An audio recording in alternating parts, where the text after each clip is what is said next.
Capítulo 3. José Bates. Arauto do sábado. O longo e lustroso tubarão seguiu o navio cargueiro Fanny o dia todo, permanecendo sempre do mesmo lado do navio. O tubarão era suficientemente esperto para manter-se fora do alcance dos arpões, e embora os marinheiros tentassem tudo o que sabiam para livrar-se dele, não tiveram êxito. Uma das muitas superstições relacionadas com o mar era que, quando um tubarão seguia um navio, alguém iria morrer ou cair no mar. Não poucos dos homens no Fanny acreditavam nessas superstições. No fim da tarde, o oficial de plantão mandou o jovem José, ainda inexperiente, subir num dos mastros para esquadrinhar o mar à procura de outras embarcações. Não vendo nada, ele começou a sua descida. De alguma forma escorregou, não conseguiu firmar-se e caiu na direção do convés. No último instante, agarrou-se a uma corda e, em vez de ter uma morte quase certa, espatifando-se no convés, foi lançado ao mar. Mergulhou mais e mais nas profundezas. "Homem ao mar! Homem ao mar!" gritou um dos marujos que o vira caindo. Correndo para a popa, o capitão e seus homens fixaram os olhos nas rodopiantes águas atrás do navio. Não havia sinal do marinheiro que havia caído. O peso de sua roupa, especialmente das botas, arrastava José cada vez mais para o fundo. Após um tempo que lhe pareceu uma eternidade, ele voltou à tona, mas suas roupas estavam tão encharcadas que ele não conseguia nadar. O navio continuava avançando, e as chances de resgate minguavam rapidamente. Por sorte, um dos oficiais o localizou entre as ondas espumantes, e com toda a força que pôde reunir, jogou uma corda na direção do rapaz que se afogava. Exausto, José sabia que aquela era a sua única oportunidade. Pegou a corda com o último resquício de forças e se agarrou a ela para salvar a vida, literalmente, enquanto os homens o puxavam através da água e o erguiam até o convés. A única coisa que podia fazer era ficar deitado ali, recuperando o fôlego. Em meio ao terror de afogar-se, José não se lembrará do tubarão, mas a mortífera criatura estivera sempre presente na mente de alguns dos homens, pois José caíra exatamente onde o tubarão havia estado o dia inteiro. Os marinheiros olharam para o lado. A sombra escura não se encontrava mais ali. Correndo para o outro lado do navio, eles viram o corpo brilhante do tubarão ainda acompanhando o cargueiro.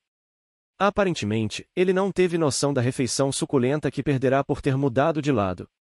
Enquanto os marinheiros observavam o tubarão, José foi levado para uma pequena cabine que servia como compartimento de enfermos. Lá foi energicamente esfregado com toalhas rústicas e envolto em cobertores. Deitado na maca, recuperando-se daquele que poderia ter sido seu encontro com a morte, pensou em sua mãe.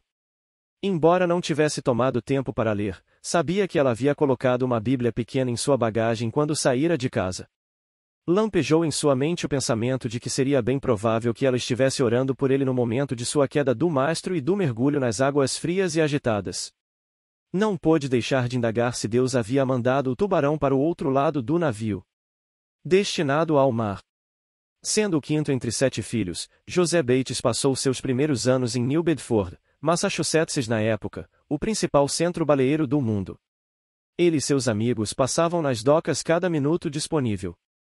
Conheciam todos os navios e conversavam como amigos íntimos com os homens que os tripulavam. José mal podia esperar até ter idade suficiente para unir-se a eles em viagens para terras exóticas. Seu caso de amor pelo mar, por navios e terras misteriosas já estava bem enraizado. Dizia-se que a população de New Bedford se dividia em 3 partes: aqueles que estavam fora, viajando, os que tinham acabado de retornar e os que se preparavam para o embarque. José tinha quase 15 anos, e seus pais não estavam conseguindo persuadi-lo a seguir alguma outra carreira. O Sr. Bates havia sido soldado, servindo com o General Washington em Valley Forge. Pensava que talvez uma carreira no exército fosse melhor do que no mar. José, porém, tinha um só desejo: navegar por mares ilimitados e ver as cenas maravilhosas de portos estrangeiros. Em desespero, o Sr. Bates sugeriu à sua esposa que deixassem José fazer uma curta viagem costeira na direção norte, talvez a Boston. Podia ser que isso lhe tirasse a ideia da cabeça. Talvez ficasse tão enjoado que nunca mais quisesse embarcar num navio. Talvez. Seu tio possuía um pequeno navio cargueiro e providenciou para que José navegasse com ele na sua viagem seguinte a Boston. Mas a curta viagem apenas o deixou querendo mais, abrindo-lhe o apetite. O largo sorriso de José revelou aos pais que a viagem havia sido tudo o que ele esperava, e que aquilo sim era vida para ele. Curvando-se diante do inevitável, o senhor e a senhora Bates procuraram um navio, mais exatamente um capitão de navio a quem pudessem confiar seu jovem filho. Infelizmente para eles, naquele exato momento um novo navio, Zero Funny, estava sendo preparado para navegar. Destinava-se a Londres, via Nova York, onde receberia uma carga de trigo. O capitão era um homem capaz e bondoso, e deu aos pais de José a sua palavra de que se responsabilizaria pessoalmente pelo novo taifeiro. Os dias seguintes foram repletos de atividades, enquanto o navio e o garoto faziam os últimos preparativos para o início de suas respectivas carreiras. Dentro de pouco tempo, o senhor e a senhora Bates se encontravam no cais, observando o Fanny desaparecer à distância. Com um peso no coração, voltaram para casa. Não havia garantia de que viriam o filho novamente. Naqueles tempos, não havia meios rápidos de comunicação. Poderia levar meses até anos antes que tivessem notícias dele outra vez. Assim começou a emocionante carreira de José Bates, incluindo sua queda do mastro para dentro do oceano. Durante os 21 anos seguintes ele dedicou a vida ao mar, nunca passando muito tempo em seu porto de origem. Suas aventuras foram muitas e excitantes, ao navegar pelo mundo inteiro. Em 1810, foi sequestrado em Liverpool por um pelotão de recrutamento e forçado a entrar na Marinha Britânica. Sem consideração para com a nacionalidade, os britânicos forçaram milhares de americanos a entrar na Marinha Britânica durante aquele período. Quando a Inglaterra e a América entraram em guerra, Bates e seus amigos escolheram tornar-se prisioneiros de guerra em vez de lutar contra os próprios compatriotas. Naquela época, a prisão de Dartmoor era conhecida como a morada dos homens perdidos e esquecidos. Foi para aquele mais terrível dos lugares que Bates e muitos outros foram enviados. Comprovou-se que eram verdadeiros todos os horrores que têm sido escritos sobre Dartmoor. Os 8 meses que Bates passou lá foram um período de indizível privação e brutalidade. José estava entre os 260 prisioneiros libertados de Dartmoor no dia 17 de abril de 1815. Quando tomou consciência da data, percebeu que fazia exatamente 5 anos desde o dia em que havia sido sequestrado em Liverpool. Foi-lhe designado o navio britânico Marian para sua viagem de volta para casa. Quando se aproximaram de Newfoundland, os homens a bordo começaram a falar de icebergs. Vários, inclusive José, tinham visto icebergs naquela área em viagens anteriores. Falaram com o capitão Carr sobre o assunto, mas ele se recusou até mesmo a considerar a possibilidade. Fiz 15 viagens a Newfoundland, escarneceu ele, e não vi gelo nenhuma vez sequer. Às 9 horas da noite um vento forte soprava. Ficou pior, mas o capitão se recusou a reduzir a marcha, e o navio prosseguiu em alta velocidade. Alguns dos americanos a bordo se colocaram ao redor da proa e nas laterais do navio, atentos a sinais de perigo. Tinham certeza de que deveria haver icebergs por ali, pois estava ficando cada vez mais frio. Tinham plena consciência de que, se avistassem um iceberg na frente do navio, seria tarde demais para evitá-lo. Os homens imploraram ao capitão, que nem mesmo se encontrava na ponte de comando, para que recolhesse as velas. Sem disposição para admitir seu erro, ele se recusou a ouvir. Em desespero, um dos homens sacudiu o punho cerrado diante do rosto do capitão e gritou: "As velas serão recolhidas com ou sem a sua permissão." O capitão Carr sabia que eles estavam em número maior e deu ordem para arriar as velas. Durante o restante da noite o navio balançou pacificamente sobre as ondas. Ao romper do dia, todos a bordo ficaram estarrecidos ao ver enormes icebergs por toda a volta. Sem comentários, o capitão deu cautelosas ordens, enquanto zigue-zagueavam para fora do campo de gelo. Alguns dias após o incidente dos icebergs, alguns dos homens perceberam que estavam diante da costa do estado de Maine. Muitos dos ex-prisioneiros eram da região da Nova Inglaterra, e ansiosamente perguntaram ao capitão onde iriam atracar. Não gostaram do que ouviram. Ele não pararia. Desembarcariam em City Point, bem ao sul, em Virgínia. Aqueles homens haviam estado longe de casa durante vários anos. Tinham sido aprisionados e maltratados. Não estavam dispostos a tolerar o absurdo de ir até a Virgínia, quando podiam facilmente desembarcar na Nova Inglaterra. Então, uma vez mais, desafiaram o capitão, assumindo o comando do navio e aportando em New London, Connecticut. Não demorou para que se espalhasse a notícia de que um navio com prisioneiros de guerra libertados havia acabado de atracar. Alguns dos homens se reuniram com suas famílias naquele mesmo dia. Quanto a José, reservou passagem num navio que ia para Boston. Lá chegando, foi imediatamente ao lar de um bom amigo de seu pai, que o recebeu de braços abertos. Ficou mais do que feliz em emprestar a José dinheiro suficiente para comprar roupas necessárias para substituir o uniforme esfarrapado da prisão e pagar a viagem de diligência até New Bedford. Alguns dias depois, a família toda ficou tomada de alegria quando ele apareceu à porta de casa. A notícia se espalhou rapidamente, e vizinhos e amigos apareciam para lhe dar as boas-vindas. Todos queriam saber de suas aventuras, pois ele havia passado 6 longos anos fora de casa.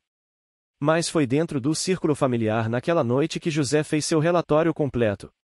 Ele havia pedido que a mãe convidasse a amiga dele, Prudence Nye, para estar presente, e ela se sentou junto à lareira com a família, ouvindo atentamente. Sem na verdade ter a intenção, ele se viu contando à família sobre suas provações e os brutais maus-tratos que suportara como prisioneiro. De repente, percebendo o efeito emocional sobre o círculo familiar, passou para uma narração alegre de alguns dos eventos mais amenos de sua experiência. A lua cheia brilhava quando José acompanhou Prudence até a casa. 40 retratos dos pioneiros.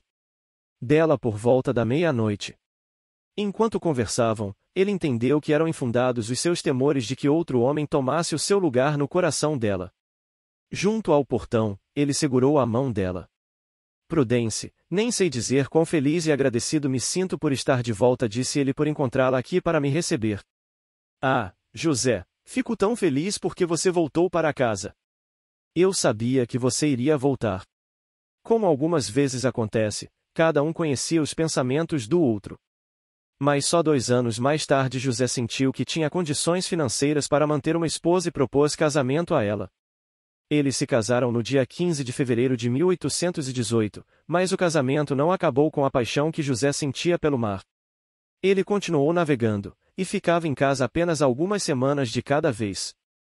Seu objetivo, que Prudence entendeu e aceitou o fato, era parar somente quando tivesse juntado $10.000, uma fortuna naquele tempo. José progrediu rapidamente na sua carreira no mar, alcançando por fim o posto de capitão, e depois capitão e coproprietário de seu navio. Mudanças a bordo. Com o passar dos anos, ele se interessou cada vez mais por assuntos relacionados com a religião, bem como uma ampla variedade de reformas. A vida a bordo era um incentivo ao uso de fumo, aguardente, cerveja, vinho e linguajar profano, e ele foi eliminando um por um desses hábitos da sua vida.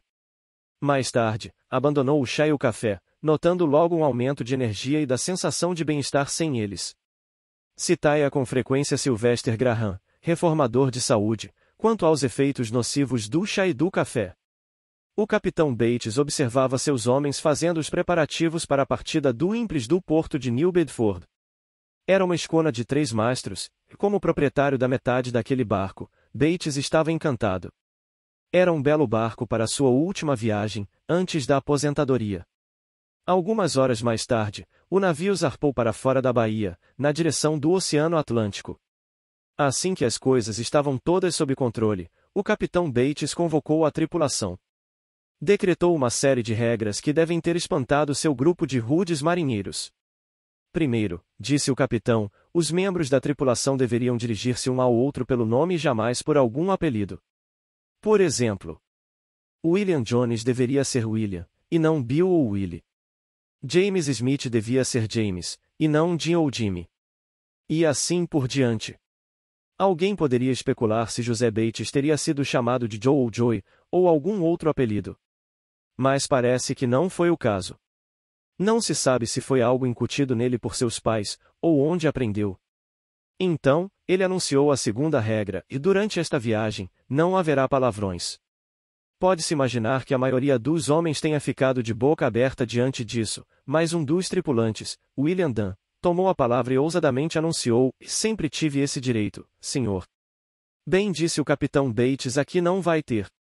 E para esclarecer sua regra, citou o 3º mandamento, dizendo que o nome do senhor não seria tomado em vão no seu navio. O tripulante Dunn não desistiu. Não consigo evitar, senhor, protestou ele. Uso essa linguagem antes mesmo de pensar no que estou dizendo. O capitão lhe assegurou que a disciplina apropriada viria se ele se esquecesse da regra.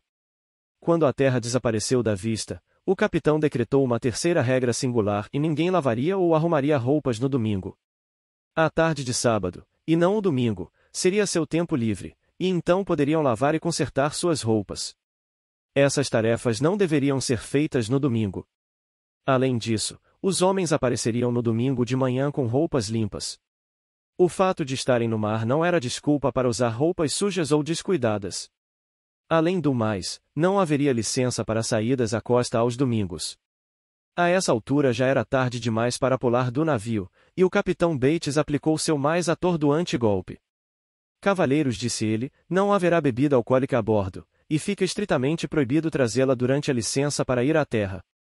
E, por falar nisso, todas as manhãs haverá um momento devocional, e culto aos domingos. Quando terminou sua lista de novas regras, o capitão ajoelhou-se no convés e entregou a Deus seu navio e seus homens. Pode-se ver que José Bates era um homem complexo, às vezes difícil de entender, mas uma pessoa autêntica, de caráter. Depois dessa viagem, que seus homens realmente apreciaram, tanto que pediram para viajar novamente com ele, José Bates aposentou. Sidumari voltou sua atenção para a religião e vários projetos nos quais tinha especial interesse. Ele era um reformador, pronto para a ação nesse importante período revolucionário da história americana. José Bates organizou uma das primeiras sociedades de temperança nos Estados Unidos. Homem de muitos e variados interesses, envolveu-se em várias organizações reformadoras. Pregando no Sul.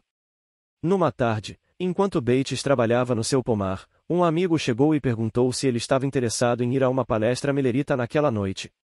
Bates aceitou o convite e se convenceu quanto à verdade das palavras do orador de que Jesus viria em 1843 ou 1844. Numa viagem especial a Boston para aprender sobre Guilherme Miller, José conheceu Josué Weimes, grande pregador, o qual se sentiu mais do que feliz em partilhar o que conhecia sobre Guilherme Miller e seus ensinos. Como já foi dito num capítulo anterior, após anos de estudo da Bíblia, Miller calculou que Jesus retornaria à Terra entre 1843 e 1844, e finalmente aceitou o chamado de Deus para contar a outros as suas descobertas.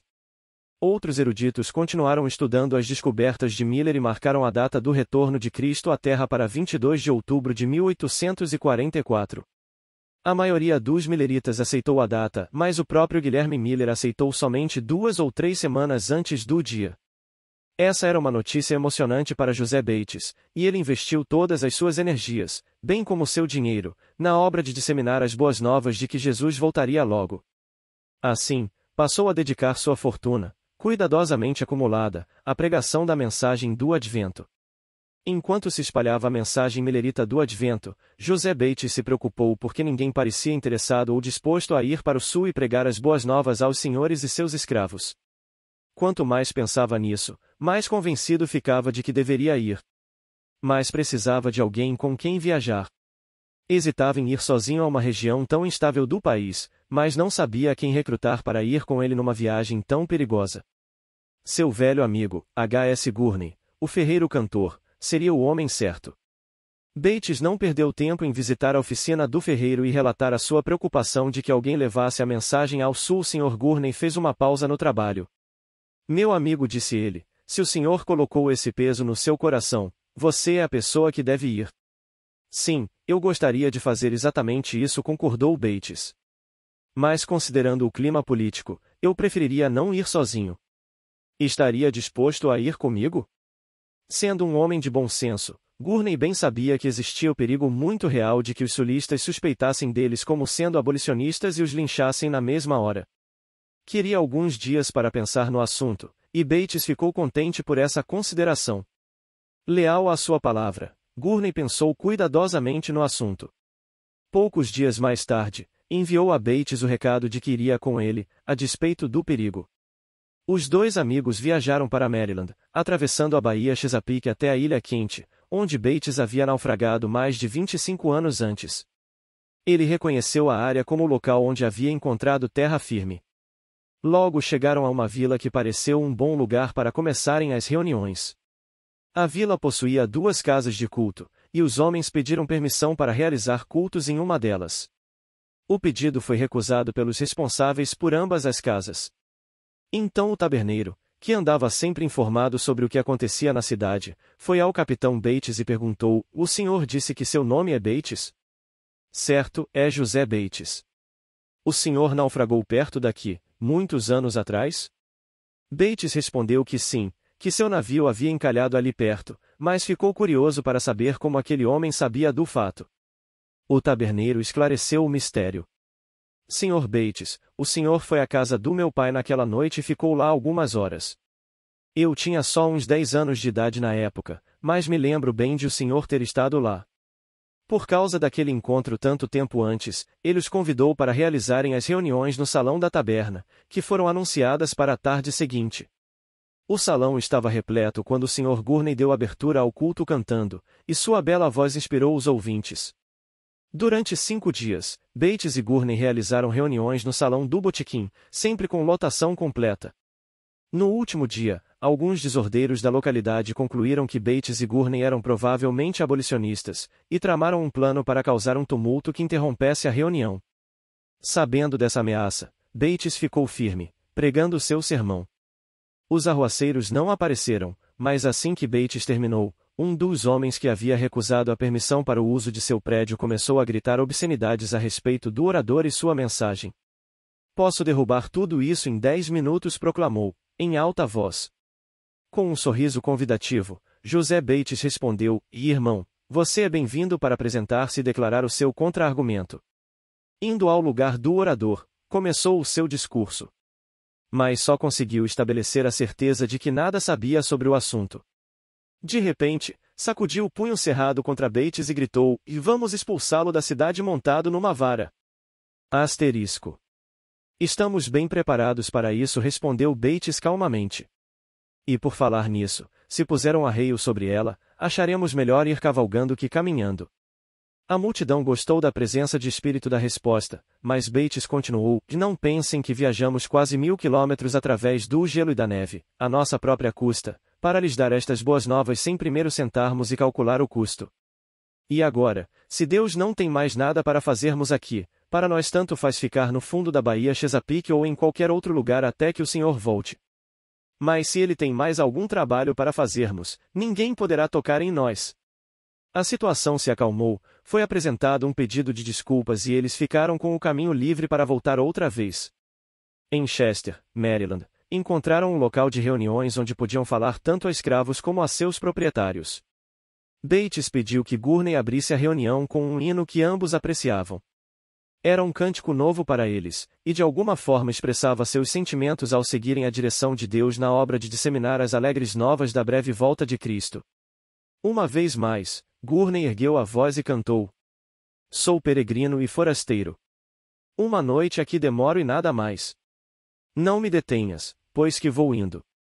Era costume naquela época castigar publicamente uma pessoa fazendo-a montar numa vara cujas extremidades eram sustentadas por 2 homens.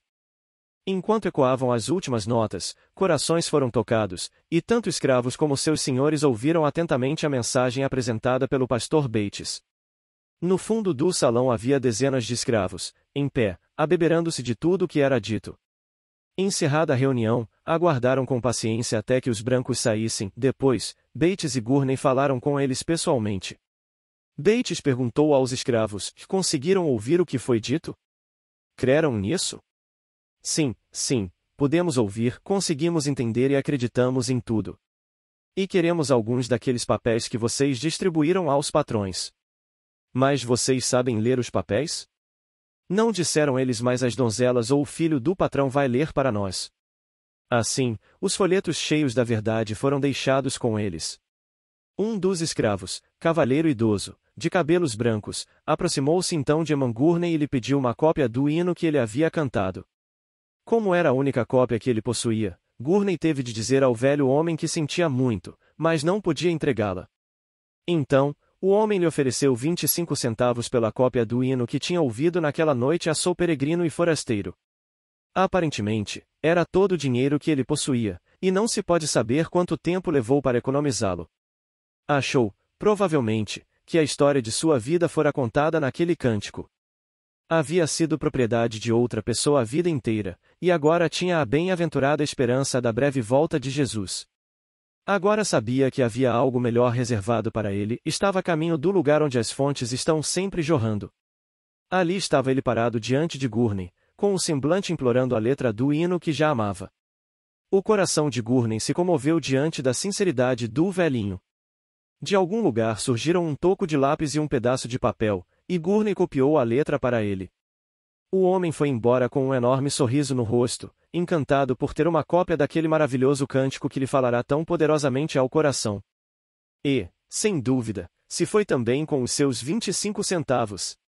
Aqueles que realmente creram na validade de 22 de outubro de 1844 como a data do retorno de Cristo fizeram todos os preparativos para recebê-lo.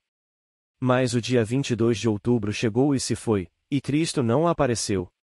O dia seguinte encontrou o capitão Bates profundamente constrangido, bem como gravemente desapontado. Havia deixado sua pequena safra de batatas dentro da terra, para testemunhar de sua fé na volta de Jesus. Seus vizinhos se haviam oferecido para comprá-las, mas ele achará que os estaria logrando, pois nunca teriam a oportunidade de usá-las.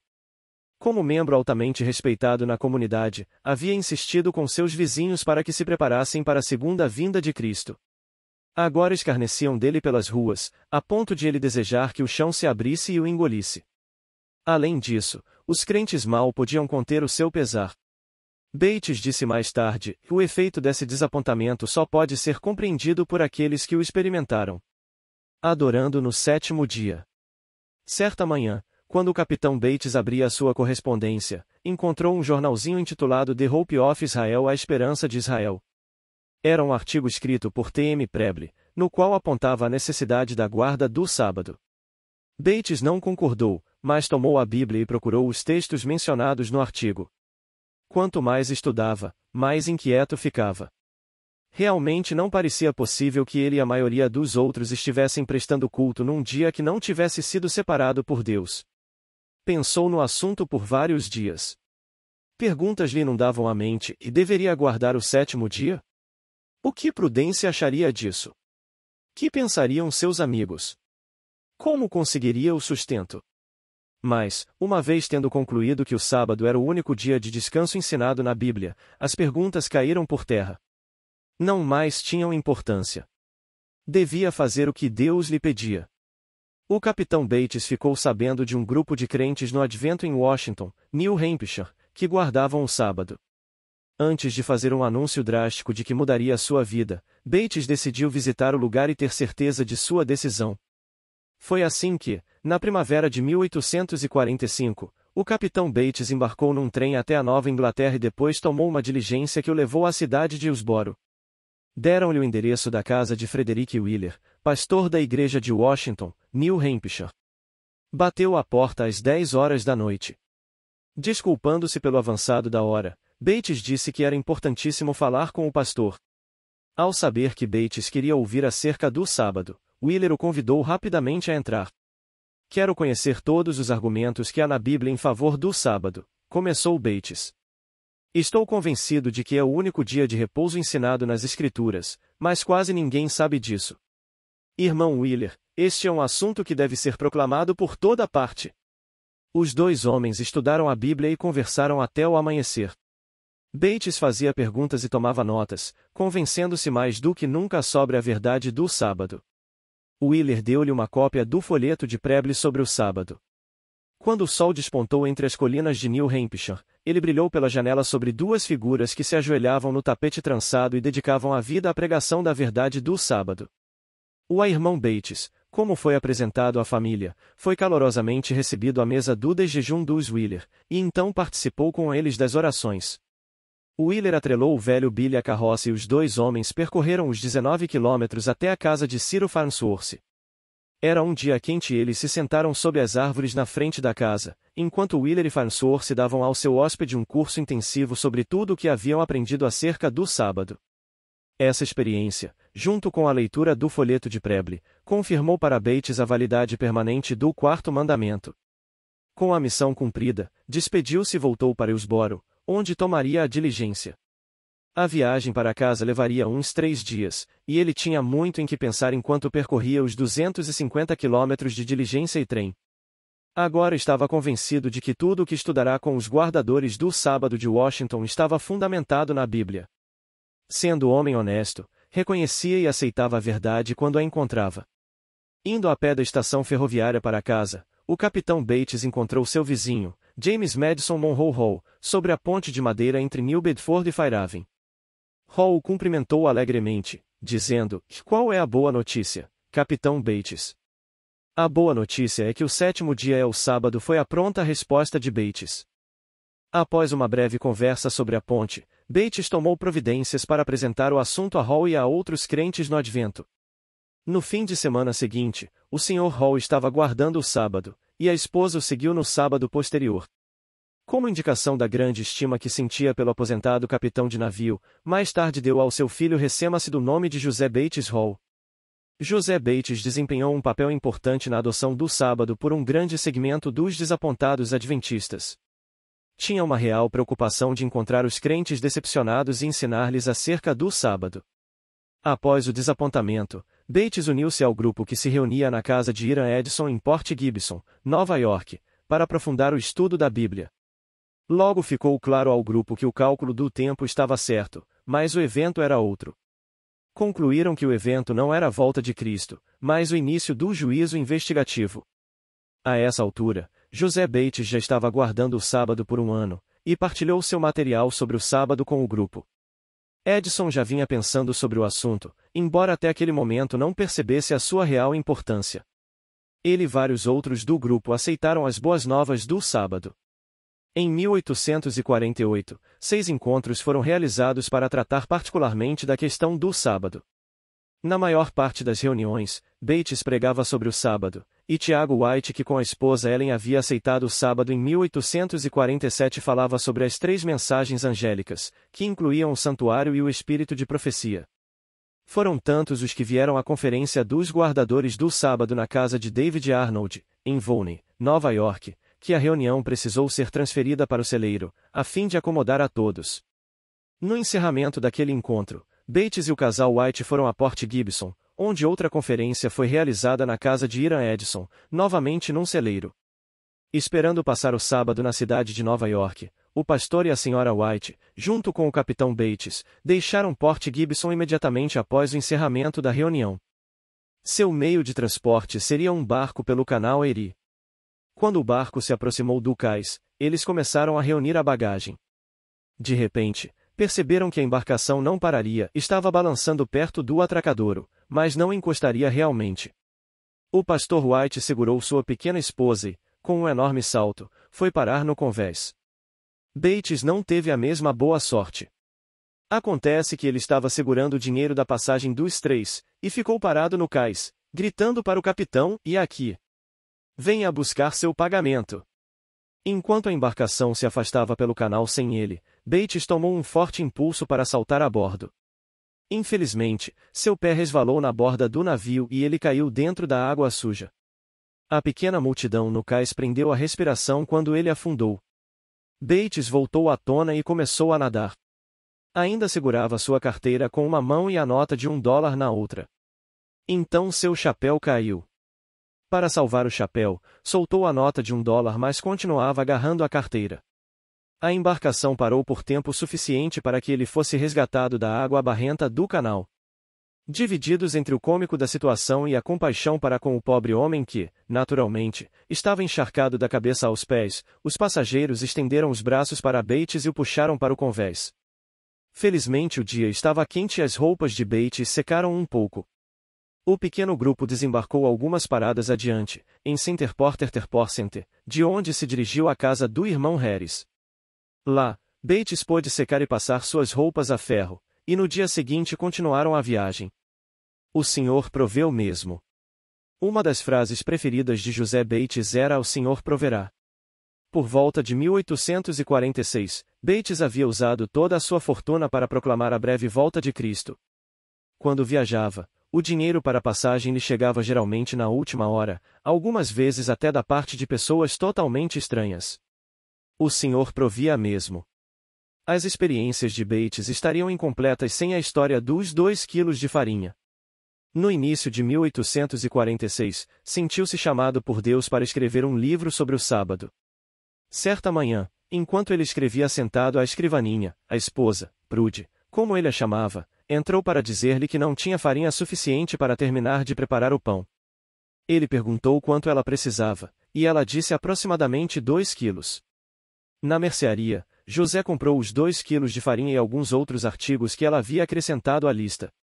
De volta à sua casa, deixou as compras sobre a mesa da cozinha e começou a escrever de novo. Dentro de alguns minutos, Prude entrou no escritório. José perguntou ela de onde veio essa farinha? Ele deve ter entendido que havia um tom desfavorável na voz dela, pois perguntou, e não é suficiente?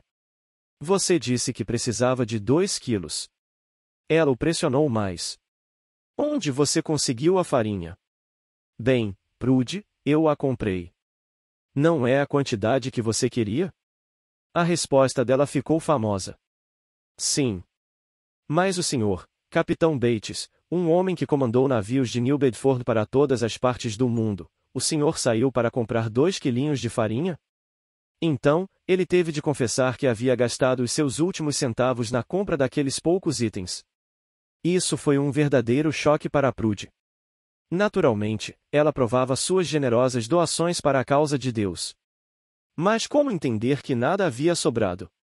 Com lágrimas, ela soluçou, o que vamos fazer? O capitão levantou-se da cadeira com toda a dignidade do seu posto. Vou escrever um livro e espalhar a verdade do sábado a todo o mundo. Ela quis saber, evidentemente, com o que viveriam. Com um terno sorriso, ele lhe garantiu, o senhor proverá. Cobrindo os olhos com o avental, ela correu para fora da sala. Ah, sim, soluçou ela, o senhor proverá. O senhor proverá. É o que você sempre diz. Cerca de meia hora mais tarde, Bates teve a forte impressão de que havia uma carta importante esperando por ele no correio. Chegando lá, viu que realmente havia uma carta, mas teve de admitir para seu amigo, o Sr. Drill, chefe do correio, que não tinha os 5 centavos para pagar a tarifa postal. Ora, pode levar a carta, Sr. Bates. Pague a tarifa depois. Mas para José Bates não havia essa história de a compre agora, pague depois. Sr. Drill, replicou ele, por favor abra a carta para mim. Se houver dinheiro dentro dela, fique com o valor do selo antes de me entregar a quantia. Dentro do envelope havia uma nota de $10. O remetente explicava que o senhor o havia impressionado tanto com o fato de Bates estar precisando de dinheiro, que enviará a carta como correspondência urgente. Na verdade, despachara com tanta pressa que se havia esquecido de pagar a tarifa postal. Naquele tempo, o remetente geralmente pagava o selo, mas se não o fizesse, o destinatário tinha de pagá-lo. Com o coração alegre e grato ao senhor, Bates saiu e comprou um barril de farinha por $4, mais batatas, açúcar e outros artigos. Disse ao homem das entregas que sua esposa provavelmente diria que os produtos não lhe pertenciam, mas que assim mesmo deixasse tudo na varanda da frente. Depois, ele foi à gráfica e encomendou a impressão de sua obra ainda não escrita. Encomendou 1000 exemplares, dizendo ao impressor que pagaria tudo antes da entrega. Ele não tinha dinheiro para pagar a impressão, mas sabia que o senhor tomaria as providências. Em casa, encontrou Prude muito agitada, exigindo que ele dissesse de onde vinha toda aquela quantidade de comida.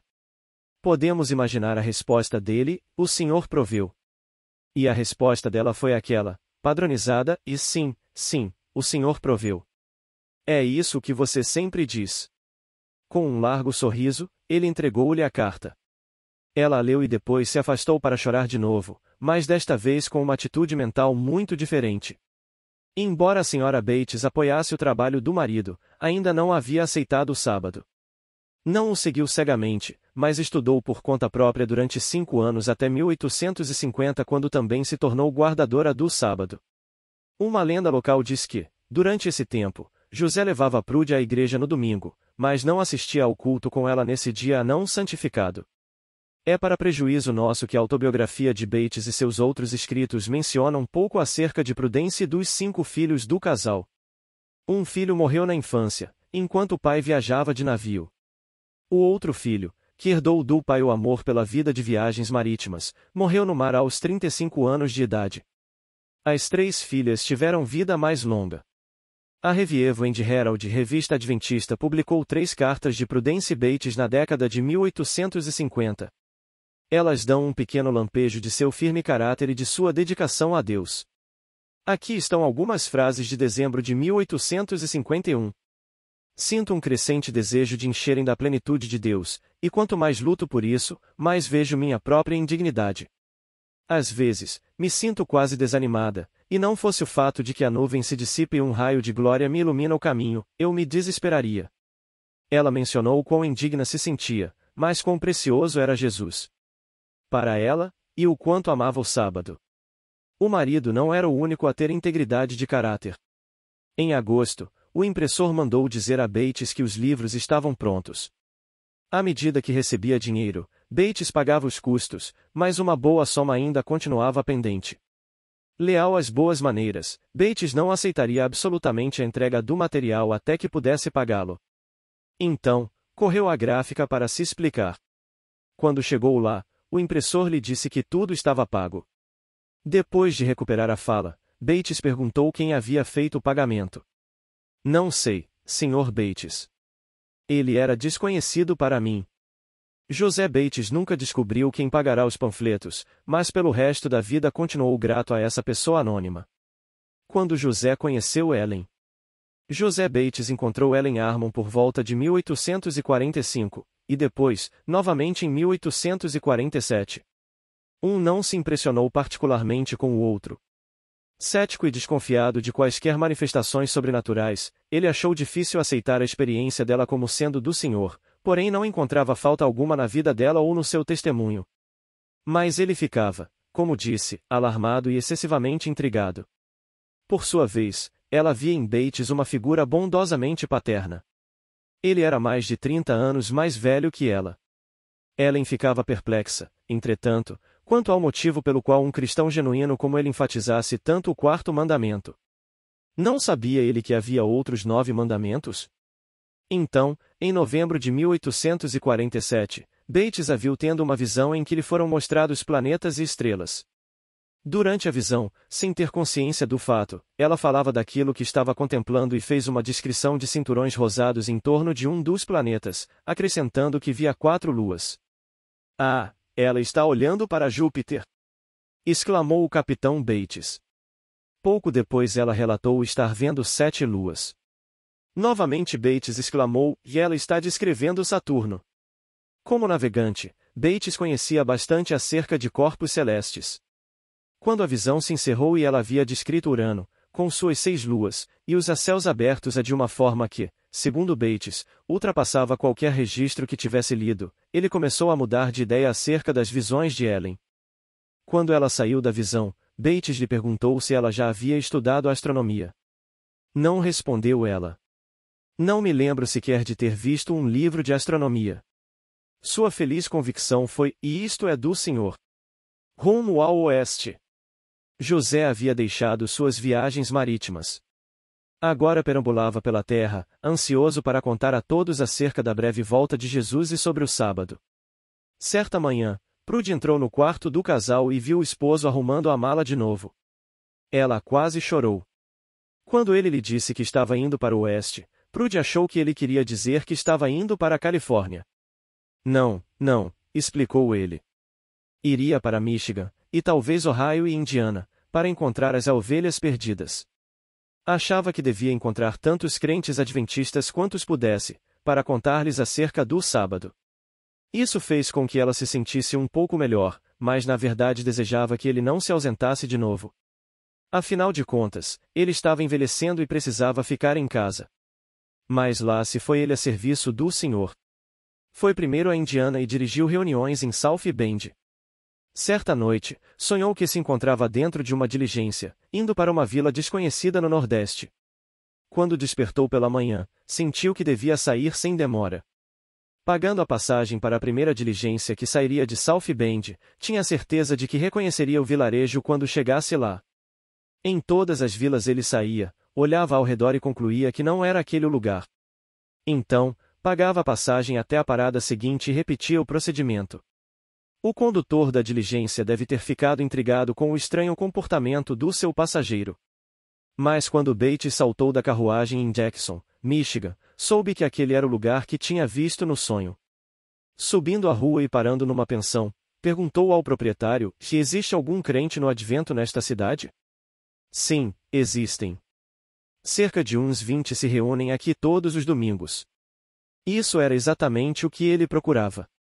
Os crentes ainda aguardavam a volta de Jesus, mas não tinham ouvido acerca do sábado. Ainda faziam seus cultos no domingo. Continuando pela rua, Bates chegou à oficina de um ferreiro. Entrou e pendurou seu gráfico, que estava sempre com ele.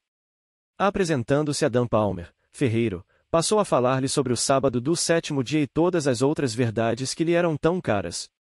Como resultado, Palmer convidou-o para se reunir com o grupo no domingo. Antes que Bates deixasse a cidade, um grupo razoável de crentes adventistas estava aguardando o sábado. O homem mais honesto da cidade. 2 anos mais tarde, numa viagem de retorno a Jackson, Bates foi visitar seu amigo Dan Palmer, que se encantou por vê-lo outra vez. Na verdade, ele estivera estudando com outro grupo, e as pessoas estavam prontas para o batismo. Isso, naturalmente, foi música para os ouvidos de Bates.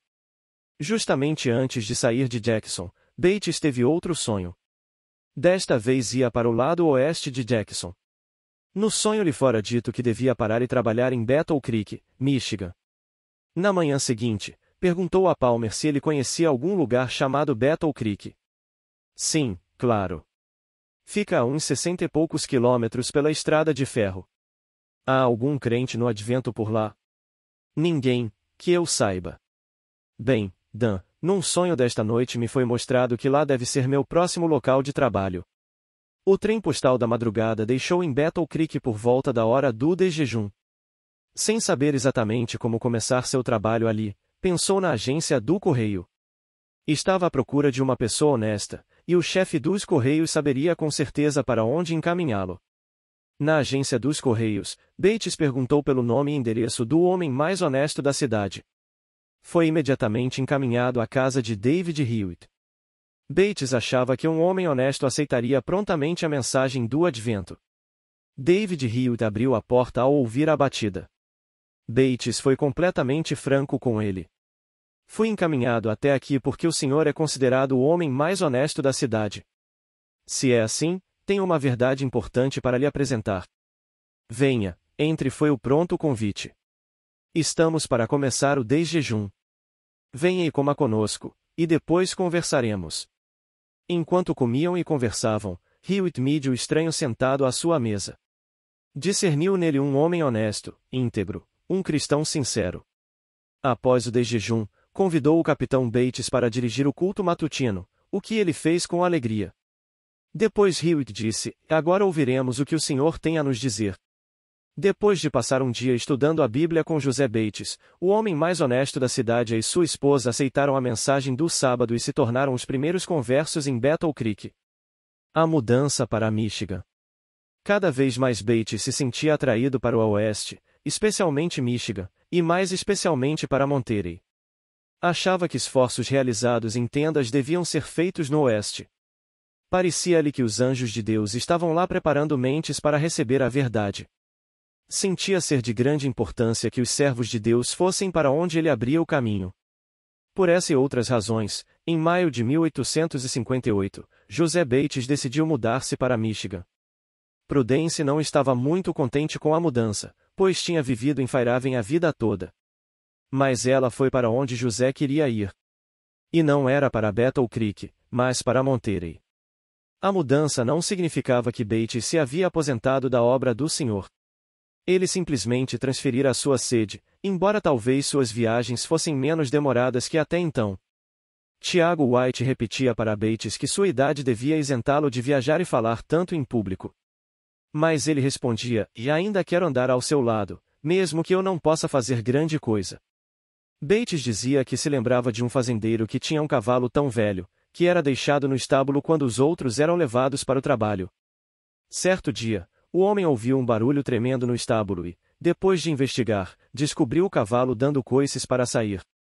Assim, puseram um cabresto nele e o atrelaram ao lado dos outros. Ele passou seus dias restantes andando ao lado dos outros cavalos, perfeitamente satisfeito. Assim foi com o irmão Bates. Se não podia trabalhar, pedia que os irmãos o deixassem andar ao lado dos demais.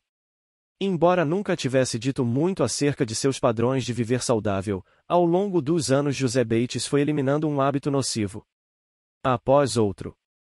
Como resultado, desfrutava uma condição de saúde invejável.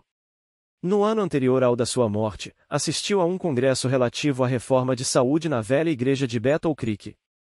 Enquanto o assunto era discutido, alguém perguntou: "E onde está o pastor Bates?"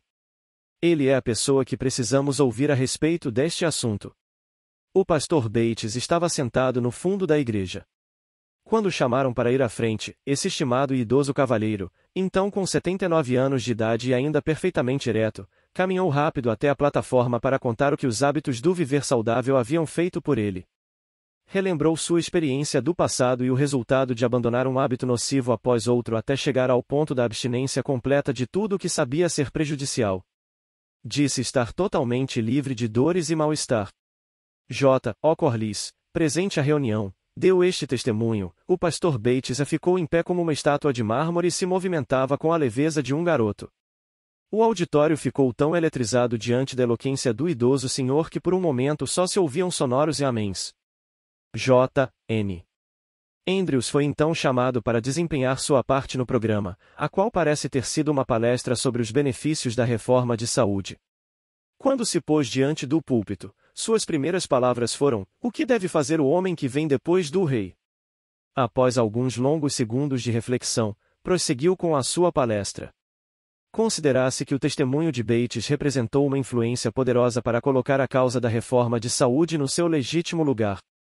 2 anos após a morte de sua amada Prude, José Bates foi chamado ao descanso, em 19 de março de 1872. Deixou uma grande lacuna na obra do Senhor e na vida dos que o conheceram e amaram. Na reunião da Associação de Michigan, realizada no outono daquele mesmo ano, foi votada uma resolução de pesar. Dizia que, embora lamentemos profundamente a nossa perda, relembraremos os seus conselhos, imitaremos suas virtudes e nos esforçaremos por encontrá-lo no reino de Deus. Ele verá seu Senhor voltando.